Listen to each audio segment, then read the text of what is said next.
ఈరోజు రాష్ట్రంలో జగన్మోహన్ రెడ్డి ఊకదంపుడు ఉపన్యాసం అర్జునుడంట. నేను చెప్పా, నువ్వు అర్జునుడు కాదయా, అక్రమార్జునుడివి, రాష్ట్రాన్ని దోచేసిన బకాసురుడివి. బకాసురుడు ఏం చేశాడో ఒక్కసారి గుర్తెచ్చుకోండి. దొంగ యజ్ఞం చేశాడు, శివుడి పూజ చేశాడు. శివుడు ప్రత్యక్షమై నీకే కోరిక కావాలనో కోరుకోమంటే నేను ఎవరి నెత్తిపైన చేయబెడితే వాళ్ళు భస్మం అయిపోవాలని కోరుకున్నాడు.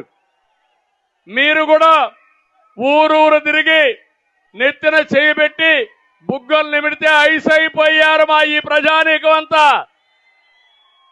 ఓటేయమంటే ఓట్లు వేశారు.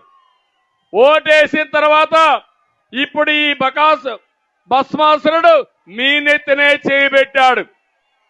నేను ఒకటే విజ్ఞప్తి చేస్తున్నా, రేపు ఎన్నికల్లో మీ నెత్తిన చెయ్యబెట్టి మీకు అన్యాయం చేసిన ఈ భస్మాసురుణ్ణి ఓటు ద్వారా ఓడిస్తామని గట్టిగా మీరందరూ శపథం చేయాలి.